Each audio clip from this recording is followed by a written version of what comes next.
പാർട്ട്ണറുമായിട്ട് താല്പര്യം പല റിലേഷൻഷിപ്പിലേക്ക് പോകുന്ന രീതിയിലും അത് അവസാനം കഴിഞ്ഞ് ഹോമോസെക്സ്വൽ രീതിയിലേക്ക് വരും. പറയാൻ കാരണം ഓൾമോസ്റ്റ് ഒരു ഞാൻ സിനിമ ഇൻഡസ്ട്രിയിൽ വർക്ക് ചെയ്യുന്ന ആളായിരുന്നു, അറിയാം ഇപ്പോഴുമാണ്. എങ്കിലും ഞാൻ പറയുന്നത് അവിടെ ഈ ഹോമോസെക്സ്വാലിറ്റി എന്ന് പറയുന്നതിൽ ഒരുപാട് ആൾക്കാരുണ്ട്. സീരിയസ്ലി? യെസ്. കല്യാണം കഴിഞ്ഞിട്ട് ഒരു ഭാര്യയുമായിട്ട് സെക്സ്വൽ റിലേഷൻ നന്നായിട്ട് പോകുന്ന ആൾക്കാരുണ്ട്, നന്നായിട്ട് പോകുന്നവരുമുണ്ട്, മിക്ക ആളുകളുണ്ട്. പക്ഷേ എങ്കിലും ഇവരുടെ ഉള്ളിലുള്ള ബേസിക്കലി ഒരു ഇൻസ്റ്റിങ്ക്റ്റ്, ഒരു സാറ്റിസ്ഫാക്ഷൻ എന്ന് പറയുന്നത് ചിലപ്പോൾ മാസ്റ്റർബേഷൻ ആയിരിക്കും. കാരണം അവർക്ക് പല ഇമേജസ് അല്ലെങ്കിൽ പല വീഡിയോസ് കണ്ടിട്ടായിരിക്കും അവർക്ക് സാറ്റിസ്ഫാക്ഷൻ ഉണ്ടാകും.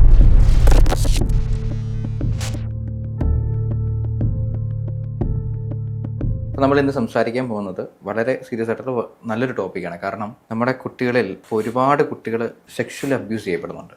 പ്രത്യേകിച്ച് 2016 മുതൽ 2024 വരെയുള്ള കാലഘട്ടം എടുത്തു കഴിഞ്ഞാൽ ഏകദേശം 31,114 കുട്ടികൾ പോക്സോയിൽ അതായത് അവരെ അബ്യൂസ് ചെയ്തിട്ടുണ്ട്. അതിനകത്ത് വളരെ തുച്ഛമായിട്ടുള്ള ആളുകൾ മാത്രമേ ശിക്ഷിക്കപ്പെട്ടിട്ടുള്ളൂ. വളരെ തുച്ഛമായിട്ടുള്ള കുട്ടികൾ മാത്രമേ പുറത്ത് പറഞ്ഞിട്ടുള്ളൂ. അതെ. ഇപ്പം ഒരു സിനിമാടി ഇതുപോലെ പറഞ്ഞിരുന്നു, എന്നെ ചെറുപ്പത്തിൽ ഒരാൾ യൂസ് ചെയ്തിരുന്നു. ബട്ട് ആക്ച്വലി ആ സമയത്ത് ആ കുട്ടിക്ക് അതൊരു ബാഡ് ടച്ച് ആണെന്നും സെക്ഷൽ അബ്യൂസ് ആണെന്നും മനസ്സിലാക്കാൻ പറ്റില്ല. അതുകൊണ്ട് തന്നെ ക്യാൻസർ അല്ലെങ്കിൽ ഒരുപാട് അസുഖങ്ങൾ, സെക്ഷലി ട്രാൻസ്മിറ്റഡ് ആയിട്ടുള്ള അസുഖങ്ങളുണ്ടാവും. അല്ലെങ്കിൽ ചെറുപ്പത്തിലുണ്ടായ അബ്യൂസ് കാരണം വജൈനൽ ക്യാൻസറോ അല്ലെങ്കിൽ പെൽവിസിലുണ്ടാകുന്ന പ്രശ്നങ്ങളൊക്കെ ഒരുപാട് കുട്ടികൾക്ക് ഉണ്ടാകുന്നുണ്ട്.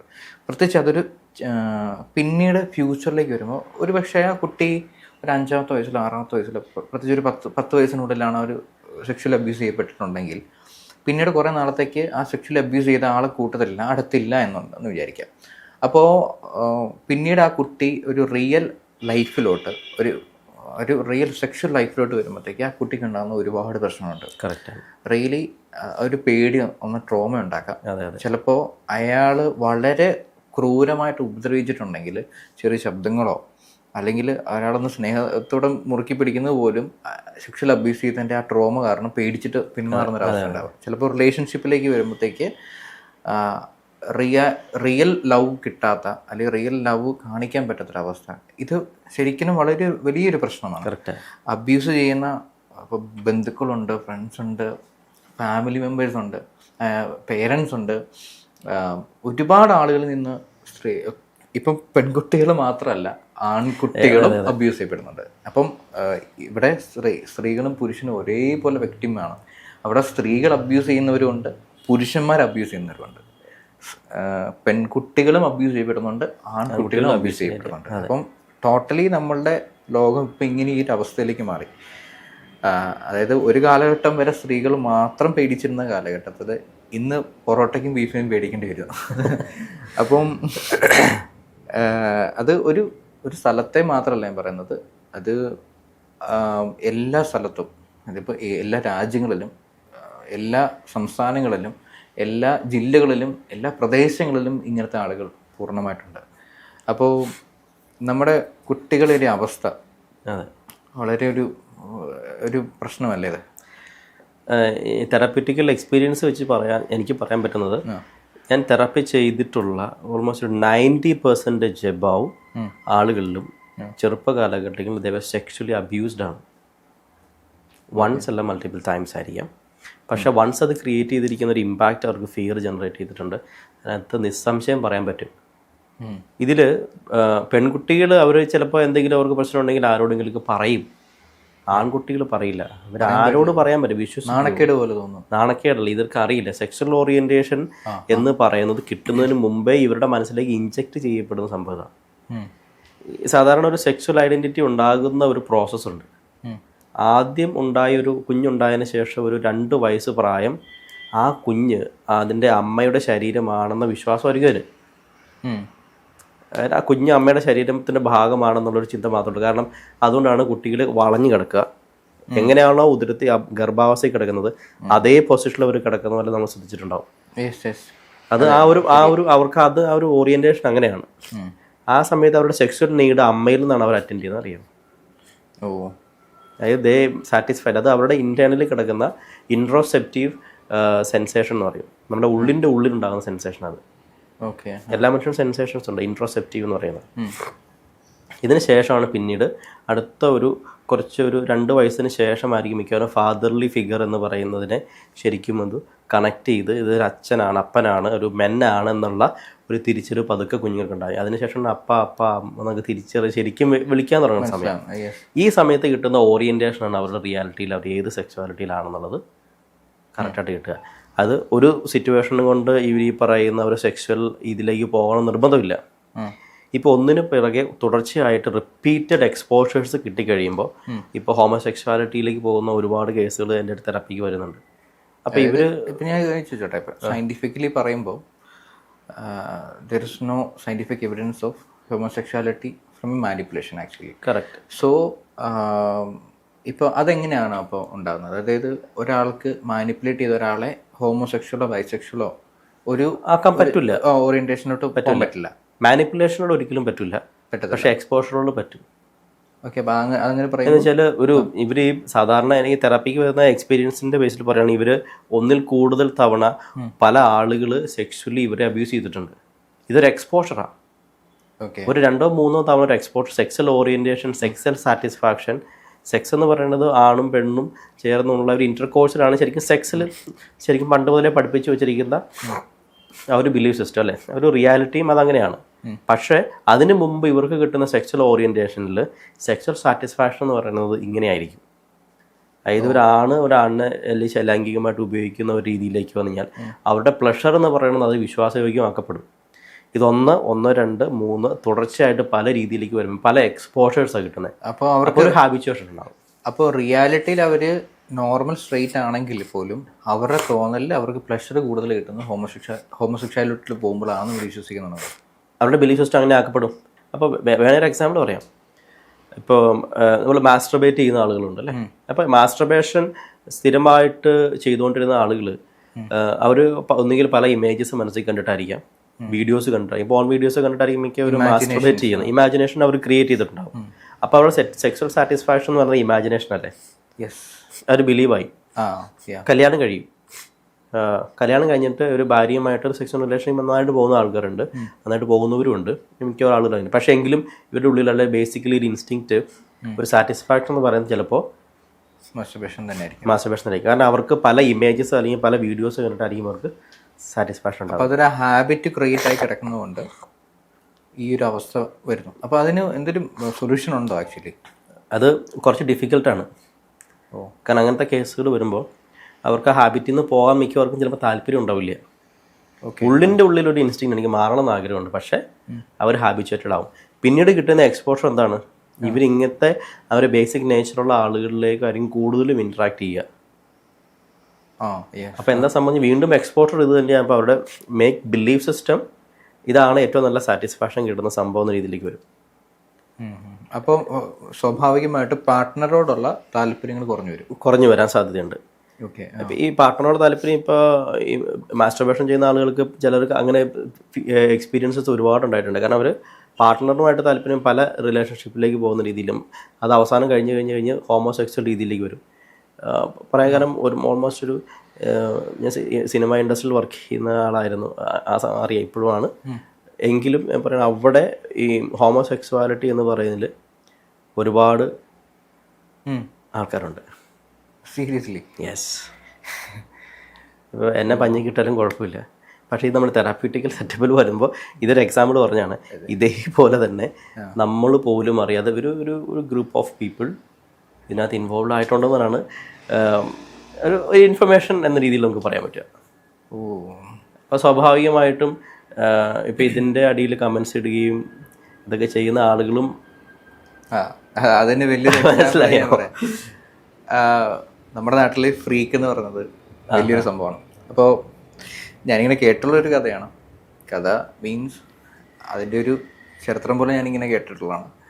അതായത് നമ്മുടെ നാട്ടിൽ ഫ്രീക്ക് എന്ന് പറഞ്ഞാൽ എന്താണ്, ഈ പാൻ്റൊക്കെ ഇറക്കിയിട്ട് ബട്ടക്സ് ഒക്കെ കാണിച്ച് നമ്മുടെ ഇന്നർ വെയറിന്റെ ഇലാസ്റ്റിക് കാണിച്ച് നടക്കുന്ന ഒരു കൂട്ടം ആളുകളെയാണ് ഫ്രീക്ക് സ്റ്റൈൽ എന്നൊക്കെ പറഞ്ഞ് പണ്ടിട്ട് പറയാം. എടി പെണ്ണ്, ഫ്രീക്ക് പെണ്ണ് എന്നൊക്കെ പാടുമ്പോഴും ഞാൻ ഈ കാര്യം ഓർക്കാറുണ്ട്. അതായത് പണ്ട് ഈ ജപ്പാനിൽ ആറ്റം ബോംബ് വീണ് അണുപ്രസരണമൊക്കെ നടന്ന സമയത്ത് അന്ന് പുതിയ ജനറേഷൻ ഉണ്ടായി കഴിഞ്ഞാൽ അവർക്ക് വളരെ ബുദ്ധിമുട്ടുണ്ടാവുകയും ഗർഭിണികളാവുന്നവർക്ക് ബുദ്ധിമുട്ടുകളുണ്ടാവുകയും അവർ പ്രസവിച്ചാൽ ആ കുട്ടികളുടെ തല വീർത്തു വലിയ വലിയ രീതിയിൽ അസുഖങ്ങളൊക്കെ ഉണ്ടാകുന്ന അവസ്ഥ ഉണ്ടായിരുന്നു ആ റേഡിയേഷൻ്റെ കാരണങ്ങൾ കൊണ്ട്.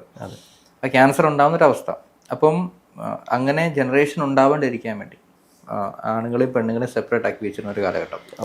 അപ്പോൾ അവിടെ ആണുങ്ങളെ വർഷങ്ങളായിട്ട് മാറ്റി നിർത്തുന്നു, പെണ്ണുങ്ങളെയും വർഷങ്ങളായിട്ട് മാറ്റി നിർത്തുന്നു. അപ്പം സെക്ഷലി താല്പര്യമുള്ള ആളുകളുണ്ടായിരുന്നു, ഭാര്യ ഉണ്ടായിരുന്നവരുണ്ടായിരുന്നു, ഗേൾ ഫ്രണ്ട് ഉണ്ടായിരുന്നവരുണ്ടായിരുന്നു.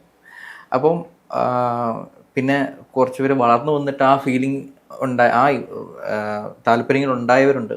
അപ്പം അവർക്കെല്ലാം പിന്നീട് സെക്ഷൽ സാറ്റിസ്ഫാക്ഷൻ കിട്ടാൻ വേണ്ടിയുള്ളതൊന്നും അവിടെ ഇല്ലായിരുന്നു. കുറച്ച് പേര് മാസ്റ്റർബേഷനെ ഡിപ്പെൻഡ് ചെയ്തപ്പോൾ ചിലർക്ക് അത് പോരാതെ വന്നു. അപ്പം അവിടുത്തെയുള്ള ആളുകൾ പിന്നീട് ഹോമോസെക്ഷലായിട്ട് മാറി, അതായത് ഗേ ആയിട്ട് മാറിയ. അതായത് അവർക്ക് ഭാര്യ എന്തായാലും ഇല്ല. അപ്പം അവർക്ക് അവരുടെ സാറ്റിസ്ഫാക്ഷൻ കിട്ടാൻ വേണ്ടി ഒരാൾ മറ്റൊരാൾക്ക് താല്പര്യം കാണിക്കാൻ വേണ്ടി പാൻറ് താത്തിയിട്ടുന്നൊരു അവസ്ഥ. മനസ്സിലായി. അതായത് എനിക്ക്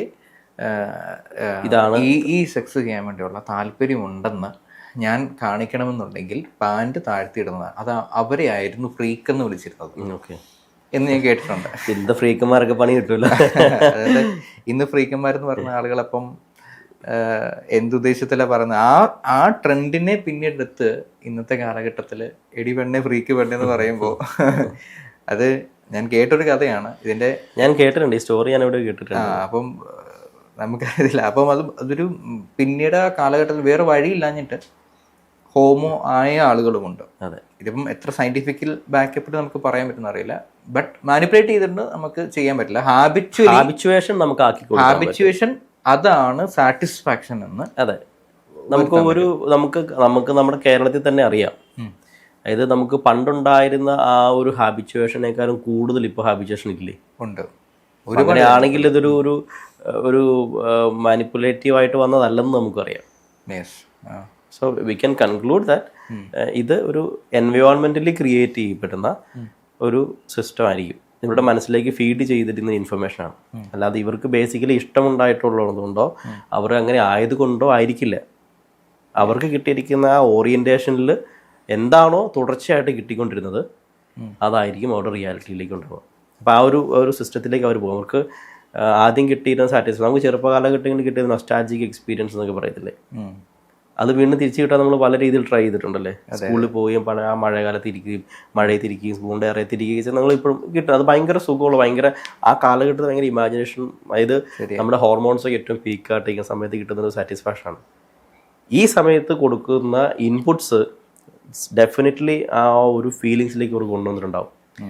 അതായിരിക്കും പിന്നീട് കുറച്ച് കാലം കഴിയുമ്പോൾ ആ ഒരു നേച്ചറിലേക്ക് പോകുന്നത്. പിന്നെ അതിന് ട്രിഗർ ചെയ്യുന്ന എന്ത് കിട്ടിയാലും അതിലേക്ക് അവർ ചാടാൻ എളുപ്പമാണ്.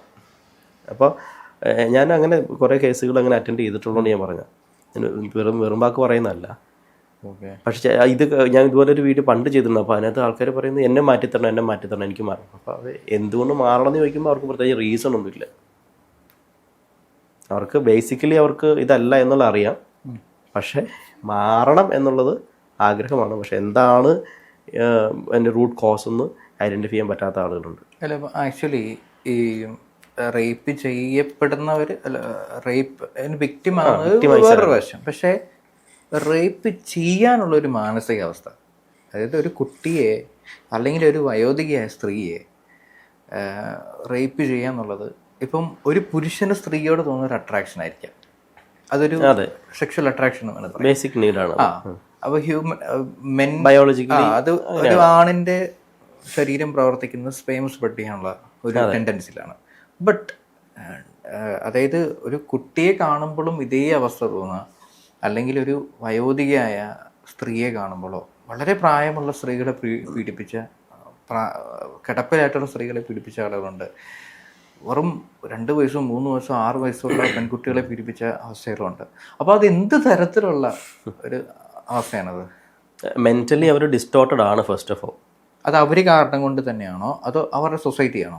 സൊസൈറ്റി ആയിരിക്കില്ല. അതായത് നമ്മൾ എന്തുകൊണ്ടാണ് ഈ സമീപ കാലഘട്ടങ്ങളിൽ ഗവൺമെൻറ് ഒരു നിയമം ഇറക്കിയിട്ടുണ്ടായിരുന്നു. അതായത് പോക്സ്കോ കേസുകൾ കൂടി വന്ന സമയത്ത് ഗവൺമെൻറ് ഈ കുട്ടികളുടെ ഫോണോഗ്രാഫി ഫിലിമിങ്ങും അങ്ങനെ കാര്യങ്ങളൊക്കെ ബാൻ ചെയ്തിട്ടൊരു നിയമം ഇറക്കിയിട്ടുണ്ട്. വേൾഡ് വൈഡ് അങ്ങനെ കേട്ടിട്ടുണ്ട്. നമ്മളത് അറിയാം, നിയമം എന്താണെന്ന് അറിയാം.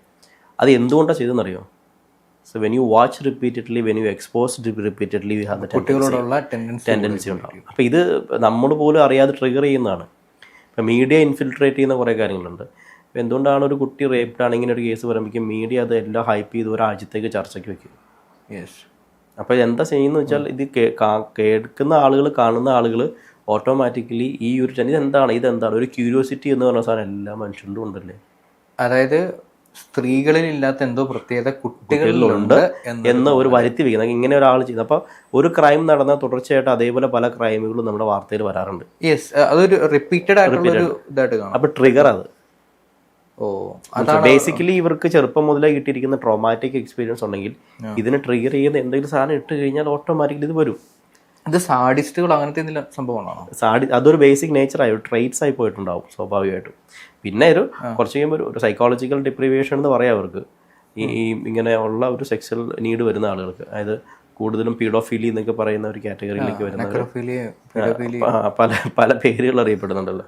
അതെ, സെക്സ്വൽ ഒരു ഇത് തന്നെയാണ്, ഡിപ്രിവേഷൻ തന്നെയാണ് അവർക്ക്. ഓക്കെ, അങ്ങനെയാണ് സൈക്കോപ്പത്തുകളൊക്കെ അതിൻ്റെ സൈക്കോപാത്ത് ഒരു ഭാഗമാണ്. ഇവരെല്ലാം സൈക്കോപ്പത്തുകളാണോ? ആക്ച്വലി സൈക്കോപാത്തുകൾ എന്ന് വേണമെങ്കിൽ പറയാം. കാരണം അവർക്ക് സാറ്റിസ്ഫാക്ഷൻ അത് കിട്ടി, അത് ചെയ്താലേ സാറ്റിസ്ഫൈഡ് ആവൂ എന്ന രീതിയിൽ. കാരണം അവർ പല രീതിയിലും ഇതിന് പല എക്സ്പോഷേഴ്സും കിട്ടിയിട്ടുണ്ടായിരിക്കും. അപ്പോൾ അതിൽ ചെറുപ്പത്തിലെ, പക്ഷെ അതിൽ ഏറ്റവും നല്ല എക്സ്പോഷർ കിട്ടുന്ന ഇങ്ങനത്തെ കാര്യങ്ങളായിരിക്കാം. പിന്നീട് ട്രിഗർ കിട്ടുമ്പോൾ സ്വാഭാവികമായിട്ട് ഇങ്ങനെ പോകും. പിന്നെ അതൊരു ക്രിമിനൽ നേച്ചറായി വന്നു. അവർ ക്രിമിനൽസ് ആണ് സ്വാഭാവികമായിട്ട്. അവർ ക്രിമിനൽ നേച്ചർ കയറി വന്നതിൽ അസ്വാഭാവികതയൊന്നുമില്ല. ഈ ഒരുപാട് സൈക്കോ കൊലപാതകങ്ങൾ, പ്രത്യേകിച്ച് സ്ത്രീകളെ പീഡിപ്പിച്ച് കൊല്ലുന്ന ഒരുപാട് കാര്യങ്ങൾ ചെയ്ത, അതായത് ഒരുപാട് സ്ത്രീകളെ പീഡിപ്പിച്ച് കൊന്ന ഒന്ന് രണ്ട് പേരിൽ ഒരാളാണ് ടെഡ് ബണ്ടിയും ജെഫ്രി ഡാമറും ഒക്കെ. അവർ സൈക്കോപ്പത്തുകളിലെ സൂപ്പർ ഹീറോസ് പോലെയാണ്. അതായത് എത്ര സ്ത്രീകളെ അവർ കൊന്നെന്നുള്ളതിന് അവർക്ക് പോലും ഒരു കണക്കില്ല. അത്രയ്ക്ക് വളരെ എന്താ പറയുക, വളരെ ക്രൂരമായിട്ട് അവരെ കൊന്ന് അവരുടെ ശരീരം കഷ്ണങ്ങളാക്കി കഴിക്കുകയും അല്ലെങ്കിൽ എടുത്തെറിയുകയും അവരെ ഭ്രാന്ത് പിടിച്ച്, അതായത് വളരെ ക്രൂവലായിട്ട് അവരെ സെക്ഷലി അബ്യൂസ് ചെയ്യുകയും റേപ്പ് ചെയ്യുകയും ചെയ്തിട്ട് കൊന്നുകളഞ്ഞ ആളുകളാണ്. അപ്പോൾ ആ ഒരു അവസ്ഥ ആക്ച്വലി അവരുടെ ഒരു ചൈൽഡ്ഹുഡിൽ നിന്നുണ്ടായതാണെന്ന് എനിക്കൊരു അറിവുണ്ട്. അതായത് ഒരാളുടെ കാര്യം പറഞ്ഞു കഴിഞ്ഞാൽ അയാളുടെ അച്ഛൻ മരിച്ചു പോയിട്ടാണോ അച്ഛൻ ഇട്ടിട്ട് പോയിട്ടാണോ എന്നറിയില്ല. അമ്മ പിന്നീട് ഒരു ഭയങ്കര ലിമിറ്റേഷനിൽ കുട്ടികളെ വളർത്തുന്നു. ഏറ്റവും അവസാനം അതായത് പുറത്തു കൊടുത്തില്ല, അമ്മയുടെ തന്നെ ആ ഒരു ബൗണ്ടറിക്കകത്ത് വെച്ച് ഒരു രീതിയിലും പുറത്തുള്ള ഒരു എക്സ്പോഷർ കിട്ടുന്നില്ല. ഒരു പക്ക ഒരു എന്താ പറയുക, ഒരു അതിനകത്ത് തന്നെ പെട്ടുപോയി. പിന്നീട് ആ അമ്മയെ കൊല്ലുക. ആ സൈക്കോപ്പത്തിൻ്റെ പേര് റിയൽ സ്റ്റോറി കേട്ടോ. അപ്പോൾ ആ അമ്മയെ കൊന്നിട്ട് ആ അമ്മയുടെ സ്കിന്ന് വരെ എടുത്ത് വെച്ചിട്ടുണ്ടായിരുന്നു. അതിൽ അമ്മയോടുള്ള ദേഷ്യം വന്നിട്ട് അമ്മയെ കൊന്നു. പക്ഷെ അമ്മ ഇല്ലാണ്ട് പെട്ടതുമില്ല. അപ്പോൾ അമ്മയുടെ തൊലി കട്ട് ചെയ്തെടുത്തിട്ട് അതൊരു മുഖംമൂടി പോലെ ഉണ്ടാക്കി അത് വീട്ടിൽ അതുപോലെ തന്നെ സൂക്ഷിക്കുക. അതുപോലെ തന്നെ ഒരുപാട് സ്ത്രീകളെ കൊല്ലുക. അങ്ങനെ ഒരുപാട് ആളുകൾ ചെയ്തിരുന്നു. അപ്പം അത് ചെറുപ്പത്തിലുണ്ടായിരുന്ന ഒരു പ്രശ്നമാണ്. അത് ഹിറ്റ്ലറിനും ഇതുപോലെ തന്നെ സംഭവം ഉണ്ടായിരുന്നു. ട്രോമയാണ് അതെല്ലാം. അതെ, ഹിറ്റ്ലർ റേപ്പുകൾ ചെയ്തിട്ടില്ലെങ്കിലും ഹിറ്റ്ലർ ചെയ്ത എല്ലാ ക്രൂരതയുടെയും കാരണം ചൈൽഡ്ഹുഡിലുണ്ടായിരുന്ന, അതായത് നമ്മുടെ സ്പടികം സിനിമയ്ക്കകത്ത് ഉണ്ടായിരുന്ന പോലത്തെ ഒരു കടുവാമാഷനായിരുന്നു അവിടെ. അപ്പം ചൈൽഡ്ഹുഡാണ് ശരിക്കും ഒരു മാനിപ്പുലേഷൻ നടത്തുന്നത്. അതായത് മാനിപ്പുലേഷൻ എന്നല്ല, ചൈൽഡ്ഹുഡാണ് നമ്മൾ ശരിക്കും ഒരു പ്രശ്നത്തിലേക്ക് കൊണ്ടുപോകുന്നത്. അതെ, അത് ഈ ചൈൽഡ്ഹുഡിൽ നിന്ന് നമുക്ക് എന്ത് കിട്ടുന്നു അത് നമ്മുടെ ലൈഫിൽ ഇത് പേഴ്സണാലിറ്റി ഫോർമേഷനിൽ വരുന്ന ഒരു കാര്യം അത് തന്നെയാണ്. അപ്പോൾ ഇവർക്കെല്ലാം ഒരു നോർമൽ പേഴ്സണാലിറ്റി അല്ല ഇവരെല്ലാം. ഡിസ്റ്റോർട്ടഡ് ആയിട്ടുള്ള ബിഹേവിയേഴ്സ്, എക്സ്ട്രീമായിട്ട് എന്ത് കാര്യത്തിനും ഏറ്റവും എക്സ്ട്രീം ലെവലിലേക്ക് പോകും.